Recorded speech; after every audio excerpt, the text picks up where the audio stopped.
السلام عليكم ورحمة الله وبركاته. الحمد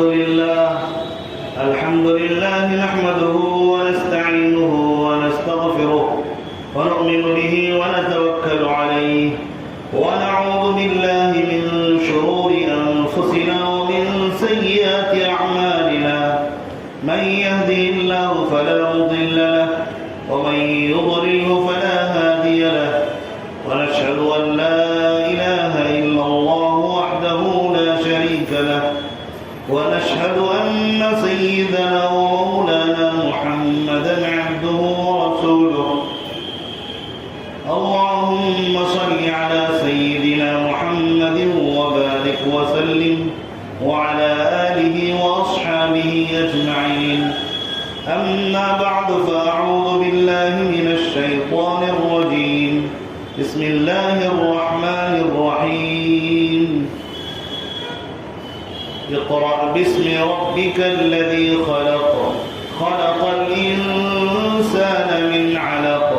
اقرأ وربك الأكرم الذي علم بالقلم، علم الإنسان ما لم يعلم. صدق الله العظيم. میرے واجب الاحترام بزرگوں اور بھائی اور اسلام کے غیور فرزندوں اور نوجوان دوستوں، اللہ تبارک و تعالیٰ کا احسان اور کرم ہے کہ اللہ تعالیٰ نے ہم سب کو پیارے آقا صلی اللہ علیہ وسلم کی امت میں پیدا فرمایا. حضرات گرامی، جیسا کہ گزشتہ کچھ جمعے میں آپ حضرات نے نبی پاک علیہ السلام کی دنیا میں تشریف لانے کے سلسلے میں پھر ولادت اور اس سے پہلے کی بات آپ نے سماعت کی، اس کے بعد بچپن کے کچھ واقعات آپ کے سامنے میں نے رکھے. اسی طرح آپ صلی اللہ علیہ وسلم زندگی کے مبارک ساعات خیر و برکات کے ساتھ گزارتے چلے جا رہے تھے. اللہ تبارک و تعالیٰ کی طرف سے نبی پاک علیہ السلام کے لیے کرامتوں کا ظہور ہوتا رہتا تھا، خیر و برکات کا ظہور ہوتا رہتا تھا، لوگ تعجب میں پڑ جاتے تھے. اسی طرح کا ایک واقعہ ہے کہ نبی پاک علیہ السلام تقریباً 12 سال کی عمر میں اپنے چچا ابو طالب کے ساتھ ایک سفر میں گئے، تجارت کے سفر میں ملک شام کے علاقے کی طرف سفر کیا ہے. وہاں پر بھی ایک واقعہ پیش آیا جو حیرت میں ڈالنے والا واقعہ تھا.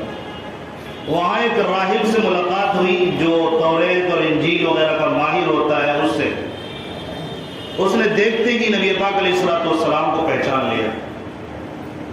پھر آپ صلی اللہ علیہ وسلم کی وجہ سے تمام قافلے والوں کی دعوت کی. حضرت ابو طالب کے ساتھ نبی پاک علیہ السلام تھے اور بھی ایک بڑا قافلہ تھا. بعض روایت میں حضرت ابو بکر بھی تھے، حضرت بلال رضی اللہ عنہ بھی تھے. تو بہرحال تو اس قافلے کو اس نے دعوت کی اور اس نے بتایا کہ ان کے چہرے کو دیکھ کر ایسا لگ رہا ہے کہ یہ نبی ہیں اور یہی وہ موسم ہے کہ جس کے بارے میں پہلے پڑھ چکا ہوں کہ اس موسم میں اور اس زمانے میں نبی ادھر تشریف لائیں گے، اور میں انتظار میں تھا اور آج میں نے دیکھا یہ نبی بننے والے ہیں. اور جب کھانا کھانے کے لیے سارے بیٹھ گئے تو عجیب واقعہ یہ پیش آیا کہ نبی پاک علیہ السلام دیر سے تشریف لائے. سب لوگ پہلے بیٹھ گئے اور نبی پاک علیہ السلام بکری وغیرہ چرا رہے تھے یا کسی اور کام میں مصروف تھے. تو دیر سے آئے تو دیکھا کہ لوگ سب درختوں کے سائے میں نیچے کھانے کے لیے بیٹھ گئے اور آپ صلی اللہ علیہ وسلم کے لیے کوئی سایہ نہیں بچا. تو پھر آپ صلی اللہ علیہ وسلم ایک سائڈ پہ بیٹھ گئے. اتنے میں کیا واقعہ پیش آتا ہے کہ وہ درخت جو ہے آپ صلی اللہ علیہ وسلم کی طرف جھک رہا ہے اور سایہ کر رہا ہے. تو اس راہب نے کہا یہ دیکھو، اس درخت کو دیکھو، یہ اس بچے کی طرف جھک رہا ہے. اس سے پتہ چلا کہ واقعتاً یہ کوئی معمولی بچہ نہیں ہے۔ اسی طرح آپ صلی اللہ علیہ وسلم حضرت خدیجہ رضی اللہ تعالی عنہ کا جو سامان لے کر ایک مرتبہ سفر کیا تھا تجارت کا، وہ بھی آپ حضرات واقعہ سنتے رہتے، میں تفصیل میں جانا نہیں چاہتا، بس واقعات کی کچھ جھلکیاں آپ کے سامنے پیش کر کے میں اصل جو آج کا جو موضوع ہے اس کی طرف میں بڑھوں گا۔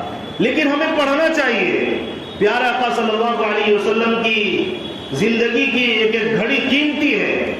اب ظاہر ہے کہ میں تفصیلات میں پڑھوں گا تو حالات اور تقاضے اور بھی بات چیت کرنے کے بارے میں ہمیں ابھارتا ہے تو وہ چیزیں رہ جائیں گی۔ اس لیے ایک کتاب ہے سیرت المصطفیٰ، ہر ایک کو یہ کتاب اپنے پاس ضرور رکھنا چاہیے۔ اردو اچھی طرح اگر پڑھنا آ رہا ہو تو یہ ضرور لے لیں، بلکہ کوشش کریں کہ اس کو پڑھیں، اور ایک ایک 2 جلدوں میں یہ کتاب ہے سیرت المصطفیٰ۔ علامہ ادریس کاندھلوی رحمۃ اللہ علیہ نے اس کو تحریر کیا ہے، اور یہ کوئی ایسے ویسی کتاب نہیں ہے، یہ اردو زبان میں ہے لیکن اتنی جامع ہے، دلائل سے بھرپور اور حوالوں سے بھرپور ہے، قرآن اور حدیث کے دلائل سے بھرپور نبی پاک علیہ الصلوۃ والسلام کا تذکرہ اس میں موجود ہے۔ میں جو کچھ بھی آپ کے سامنے ولادت کے متعلق بیان کر رہا ہوں یا بچپن کا تذکرہ کر رہا ہوں یا کوئی واقعات بتا رہا ہوں، میں صرف اسی کتاب کا مطالعہ کر رہا ہوں کہ ساری باتیں اس میں انہوں نے کوشش کی ہے کہ جو اہم پہلو ہو اس کو اس میں بیان کر دیا جائے۔ میں بہت ساری چیزیں آپ کے سامنے چھوڑتا ہوا جا رہا ہوں، بس اب آپ کے لیے یہ ہے کہ آپ پیارے آقا صلی اللہ علیہ وسلم کی محبت میں نبی کی زندگی کو پڑھنے کے لیے اس کتاب کو آپ ضرور خریدیں۔ میں نے کتاب کا نام بتا دیا ہے، کتابیں اور بھی ہیں، سیرت میں تو ہزاروں کتابیں ہیں، لیکن یہ کتاب جو ہے بہت ہی اہمیت کا حامل ہے، حوالوں سے لبریز، اس میں ایک بھی بات بے حوالہ بے دلیل موجود نہیں ہے، بالکل جامع اور معنی کتاب ہے۔ میرے خیال میں یہ ہندی میں بھی چھپ چکی ہوگی، جو اتنی مشہور کتاب ہے سیرت المصطفیٰ، کیا نام ہے؟ تو اس کو لے کر پڑھیے، آپ یہاں سن کر چلے جائیے، بس بات ختم ہوگی ہے نہیں، میں بہت ساری چیزوں کو آپ کے لیے چھوڑ دیا ہوں، تو آپ کا فرض بنتا ہے کہ پیارے آقا کی محبت میں آپ اس کو خریدیے، تب آپ کی محبت کا اندازہ ہوگا کہ آپ اس کتاب کو خریدتے نہیں خریدتے اپنے پاس سے، اور نبی کو پڑھتے کہ نہیں پڑھتے ہیں۔ نبی پاک علیہ الصلوۃ والسلام حضرت خدیجہ رضی اللہ تعالیٰ عنہ کا سامان لے کر تجارت کے لیے جاتے ہیں، ان کے ساتھ غلام میسرہ ہوتا ہے، حضرت خدیجہ کا غلام، وہ نبی پاک علیہ الصلوۃ والسلام کو اس میں دیکھتے ہیں، اور واپس جب تجارت کر کے آتے ہیں تو آ کر کہتے ہیں کہ ان کی تو عجیب خصوصیات اور صفات ہم نے دیکھے، اتنے سچے اور اتنے امانت دار، کبھی انہوں نے تجارت میں جھوٹ نہیں بولا، اور یہ چیز وہ دیکھتے جا رہے تھے۔ ایک چیز تو انہوں نے یہ بیان کی، پوری امانت داری کے ساتھ سچائی کے ساتھ انہوں نے تجارت کی، اللہ تبارک و تعالیٰ نے زبردست برکت کے ساتھ اس تجارت کے مال کو واپس لوٹا کر لایا۔ اور انہوں نے پوچھا اور کیا کیا دیکھا آپ نے؟ غلام میسرہ انہوں نے بتایا کہ میں نے دیکھا جب بھی دھوپ ہوتی تھی تو نبی پاک علیہ الصلوۃ والسلام کے اوپر ایک بادل آ جاتا تھا، اور وہ بادل اس کا سایہ کرتا تھا تاکہ پیارے آقا کو دھوپ نہ لگے۔ نبی پاک علیہ الصلوۃ والسلام کی زندگی خیر و برکات کے ساتھ، اسی طرح صداقت و امانت کے ساتھ، اس قدر آپ صلی اللہ علیہ وسلم کی زندگی مضبوط ہو گئی تھی اس قوم کے سامنے، جاہل عرب کے سامنے، جو ہر طرح کے گناہ میں ملوث تھے، ان کے سامنے ان سے بڑا سچا، ان سے بڑا امانت دار اس دور میں بھی کوئی نہیں تھا۔ ابھی نبوت نہیں ملی ہے، لیکن نبی پاک علیہ الصلوۃ والسلام نے اپنی صداقت کا، اپنی امانت داری کا لوہا منوایا ہے۔ لوگ آپ صلی اللہ علیہ وسلم کے سچا ہونے کی وجہ سے اپنا راز شیئر کرتے تھے، امانت داری کی وجہ سے لوگ سامان اپنا لا کر رکھتے تھے کہ یہ وہ بندہ ہے جو کبھی خیانت نہیں کرے گا، یہ کبھی جھوٹ نہیں بول سکتا ہے۔ اسی لیے آپ صلی اللہ علیہ وسلم کا نام لوگ محمد کم اور زیادہ صادق اور امین کہہ کر پکارتے تھے. یہ سچا ہے اور امانت دار ہے. یہ مشہور آپ صلی اللہ علیہ وسلم اس قوم میں, جاہل قوم میں آپ صلی اللہ علیہ وسلم اس قدر معروف اور مشہور ہو گئے تھے. اور ایسے ایسے واقعات پیش آئے, اگر آپ ان کو پڑھیں کہ آپ صلی اللہ علیہ وسلم کی فکر کی وسعت اور عقل مندی اور فیصلہ لینے میں اس قدر آپ صلی اللہ علیہ وسلم سنجیدگی کا مظاہرہ کرتے ہیں, اور وہ فیصلہ اتنا بہترین ہوتا ہے کہ ہم حیران رہ جائیں گے.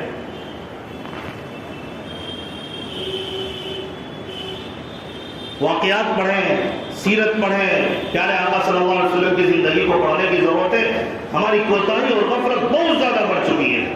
میں بار بار کہا کرتا ہوں اور واقعتاً درد سے کہا کرتا ہوں, ہم انگریز نالائق اور بدبختوں کے اور اس کے تلوے چاٹنے والوں کے سیریل تو دیکھ لیتے ہیں, لیکن افسوس ہم اللہ کے نبی کا نام روزانہ لیتے ہیں, روزانہ سنتے ہیں, دعویٰ یہ کرتے ہیں, نبی کی محبت ہمارے دلوں میں ہے, لیکن افسوس نبی کی زندگی کو پڑھنا نہیں چاہتے. اور ہم سے بڑا کذاب اور جھوٹا کون ہوگا؟ جس سے آپ کو محبت ہے, دلچسپی, آپ تو اس کو روز سنتے ہیں, روز دیکھتے ہیں, پڑھ نہیں پاتے تو کم سے کم سنتے ہیں. کیا پیارے آقا صلی اللہ علیہ وسلم کی سیرت تفصیل کے ساتھ یوٹیوب پر موجود نہیں ہے؟ کون ہے آج کے دور میں جو یوٹیوب پر نہ جاتا ہوگا اور کیسی کیسی چیزیں دیکھ لیتے ہیں, لیکن نبی کی سیرت کو سن لیا جائے یہ کسی سے نہیں ہوگا.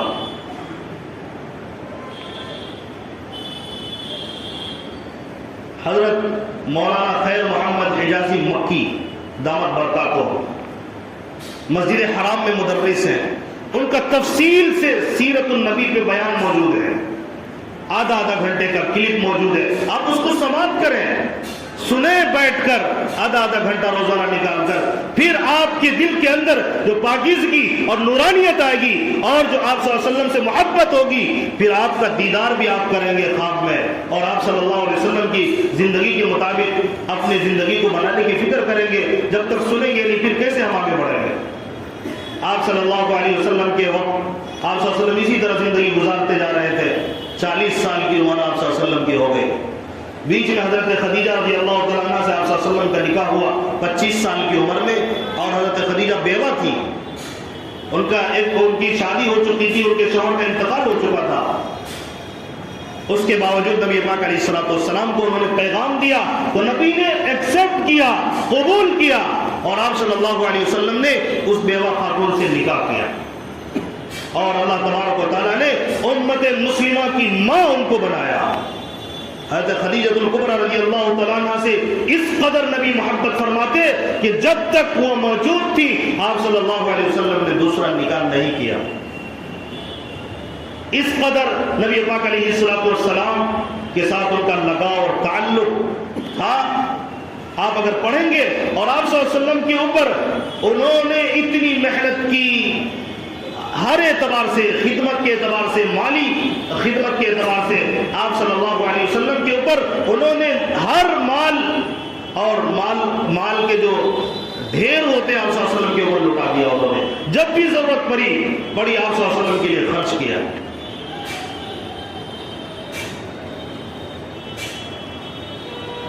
بعض لوگ کا یہ ذہن میں سوال پیدا ہو رہا ہوگا اور کہتے ہیں لوگ کہ بیوی کی کمائی کھانے والا یہ وہی ضرور. تو کون کہتا ہے آپ کو کہ بیوی کو آپ اس میں لگا دیں؟ لیکن جب آپ نے لگا دیا تو اس کے حرام تھوڑی ہے, کوئی ناک کٹ جائے گی. پہلی بات تو ہمیں بے پردگی سے کہیں لگانا نہیں چاہیے. پردے کے ساتھ اگر کچھ کمائی کر رہی ہے, اس کے پاس کچھ پیسے آ رہے ہیں اور پردے کے اہتمام کے ساتھ آ رہا ہے, تو اس کا بلکہ بیویوں کو چاہیے کہ وہ ہیلپ کرے اپنے شوہر کا.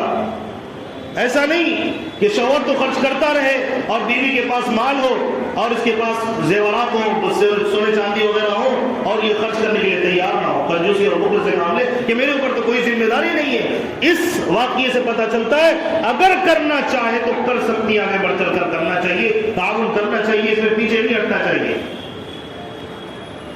کون دے گا ساتھ؟ رفیق حیات کہا جاتا ہے بیوی کو.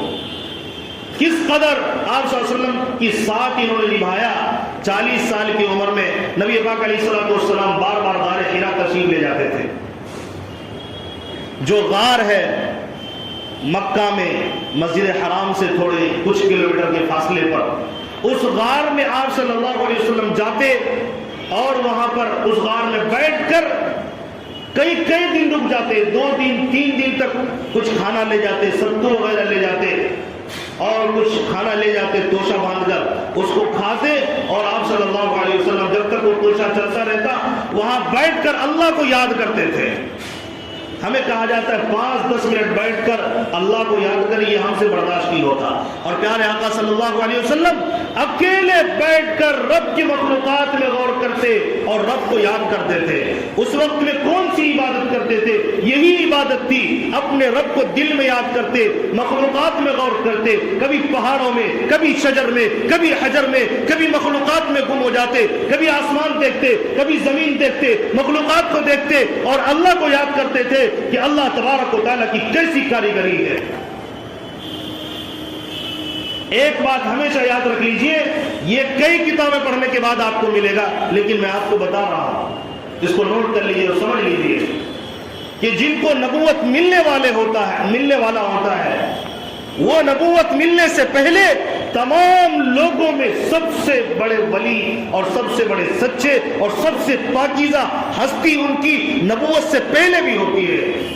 اس بات کو ہمیشہ یاد رکھیے۔ ہر نبی کے اخلاق و کردار جو قرآن میں بیان ہوئے ہیں، جتنے نبی کے بیان ہوئے ان کے آپ پڑھیں۔ اسی طرح جو سیرت کی کتابوں میں جن نبیوں کا تذکرہ ملتا ہے، نبی پاک علیہ السلام نے جن کے بارے میں بتایا، آپ ان کو پڑھیں کہ نبوت ملنے سے پہلے بھی ان کی زندگی ایک دم پاکیزہ تھی، صاف ستھری تھی اور سب سے زیادہ سب سے بڑے ولی ہوا کرتے ہیں۔ ایسا نہیں کہ سارے لوگ کفر و شرک کی گندگی میں مبتلا ہو تو یہ بھی اسی میں مبتلا ہو، ایسا نہیں ہے۔ نبی پاک علیہ السلام غار حرا میں تشریف لے جاتے تھے۔ جب 40 سال کی عمر ہوئی، اچانک ایک فرشتے کا ظہور غار حرا میں ہوتا ہے اور آپ صلی اللہ علیہ وسلم کو فرشتہ آ کر سینے سے لگاتا ہے اور زور سے دباتا ہے۔ آپ صلی اللہ علیہ وسلم حیران ہو جاتے ہیں، تعجب میں پڑ جاتے ہیں۔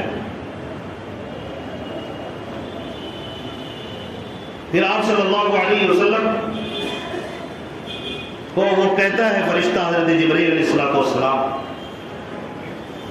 کہ آپ پڑھیے۔ اقرا کا لفظ وہ کہتے ہیں۔ نبی پاک علیہ السلام کو جب انہوں نے کہا اقرا پڑھیے، آپ صلی اللہ علیہ وسلم کا جواب آیا ما انا بقاری، میں پڑھا ہوا نہیں ہوں۔ ایک روایت کے مطابق یہ ترجمہ ہے کہ میں پڑھا ہوا نہیں ہوں۔ وہ تو سچ کہہ رہے تھے میں پڑھا ہوا نہیں ہوں، لیکن اگر کوئی پڑھا ہوا نہ ہو، کسی سے لکھنا پڑھنا نہ سیکھا ہو، تو ایسے میں یہ سوال پیدا ہوتا ہے کہ اگر پڑھا ہوا نہ ہو تو کیا اگر کوئی چیز ان کو پڑھائی جائے تو کیا وہ نہیں پڑھ سکتا؟ تو جواب تو یہ پڑھ سکتا ہے۔ پھر آپ صلی اللہ علیہ وسلم نے یہ کیوں بیان کیا ما انا بقاری؟ بڑی پوائنٹڈ بات میں کر رہا ہوں، اس کو سمجھیے۔ ترجمہ دو میں کروں گا، دونوں کا مطلب بتاؤں گا۔ ایک تو ترجمہ یہ میں پڑھا ہوا نہیں ہوں اور یہ سچی بات ہے، لیکن جب پڑھے ہوئے نہیں ہیں تو پھر بھی آپ پڑھ تو سکتے ہیں۔ جب میں آپ کو پڑھا رہا ہوں تو آخر آپ صلی اللہ علیہ وسلم نے ما انا بقاری کیوں فرمایا کہ میں پڑھا ہوا نہیں ہوں؟ تو روایت میں، بعض روایت میں یہ بھی بات ملتی ہے کہ حضرت جبرائیل علیہ السلام ان آیتوں کو کسی کاغذ پر یا کسی پرچے پر، کسی تختی پر اس کو لکھ کر لائے تھے اور ان کو کہہ رہے تھے کہ اس کو پڑھیے، دکھا رہے تھے۔ تو ظاہر ہے کہ آپ صلی اللہ علیہ وسلم جب کسی سے لکھنا پڑھنا نہیں جانتے تو اس کو کیسے پڑھ سکتے تھے؟ ایک تو مطلب یہ ہے۔ ایک ترجمہ ما انا بقاری کا یہ ہے میں پڑھ نہیں سکتا، یعنی آپ جو کہہ رہے ہیں میں چاہتا ہوں کہ پڑھوں، لیکن یہ کلام اتنا زیادہ بوجھ والا ہے اور اتنا زیادہ مشکل ہے کہ اس کی عظمت اور جلال اس کے اندر اتنا زیادہ ہے، میں پڑھنے کی کوشش کرتا ہوں لیکن میں تھک جاتا ہوں، میں پڑھ نہیں پاتا۔ ایک ہے میں پڑھا ہوا نہیں ہوں، ایک ہے میں پڑھ نہیں سکتا۔ یعنی میرا یہ مطلب نہیں کہ میں پڑھا ہوا نہیں ہوں تو پڑھ نہیں سکتا، مطلب یہ ہے اگر میں پڑھ نہیں سک رہا ہوں تو میرے اوپر ایک بوجھ محسوس ہو رہا ہے۔ پھر انہوں نے حضرت جبرائیل علیہ السلام نے دوسری مرتبہ دبایا اور کہا کہ پڑھیے، پھر تیسری مرتبہ دبایا اور کہا پڑھیے۔ تو پھر آپ صلی اللہ علیہ وسلم نے تلاوت کی، جس طرح پڑھاتے گئے آپ صلی اللہ علیہ وسلم نے اس کو قبول کیا اور وہ آیتیں 3-4 آیتیں شروع کی۔ سورہ اقرا بسم ربک الذی خلق، سورہ علق کی آپ صلی اللہ علیہ وسلم تلاوت کرتے ہیں، حضرت علیہ السلام پڑھاتے ہیں اقرأ بسم ربک الذی خلق، کہ پڑھیے اپنے رب کے نام سے جس نے مخلوقات کو پیدا کیا. خلق الانسان من علق، انسان کو لوتھڑے سے بنایا. اقرأ وربک الاکرم، اور پڑھیے اپنے رب کے نام سے جو بہت زیادہ عزت والا ہے. الذي علم بالقلم علم الانسان ما لم يعلم، جس نے قلم سے علم سکھایا اور انسان کو وہ چیزیں بتائی جو وہ نہیں جانتا تھا. آج ہم لوگ پڑھتے ہی نہیں ہیں، نہ پڑھنا چاہتے ہیں.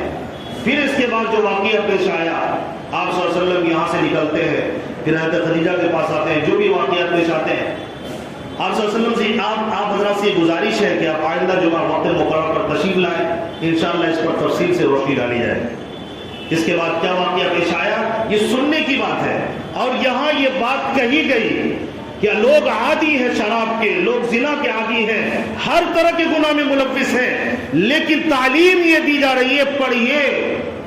یہ نہیں کہا جا رہا ہے کہ لوگوں کو کہیے کہ زنا نہ کریں، شراب نہ کریں. پہلی آیت کیا آتی ہے؟ تعلیم. کہ تعلیم آئے گی، اخلاق آئیں گے، آداب آئیں گے، لوگ خود بخود گناہوں کو چھوڑ دیں گے. گناہوں سے بچنے کا، جہالت سے نکلنے کا اور گناہ سے دور رہنے کا سب سے بڑا ذریعہ وہ علم ہے. یہی وجہ ہے کہ جاہل زیادہ گناہ کرتا ہے اور عالم سے کم گناہ ہوتے ہیں. وجہ اس کی یہی ہے. حالانکہ انسان یہ بھی ہے، ایک گھر میں دو بھائی، ایک عالم ہے اور جاہل ہے، تو جاہل گناہ زیادہ کرتا ہے کہ عالم اس کے گھر میں پیدا ہوا. ایک ہی ماں باپ کے بچے ہیں لیکن عالم گناہ نہیں کرتا. اس کی وجہ کیا ہے؟ علم اس کی حفاظت کر رہا ہے. وہ سمجھتا ہے کہ یہ اللہ کی نافرمانی ہے اور یہ نہیں ہے. اللہ تعالیٰ تمام کو عمل کی توفیق عطا فرمائے.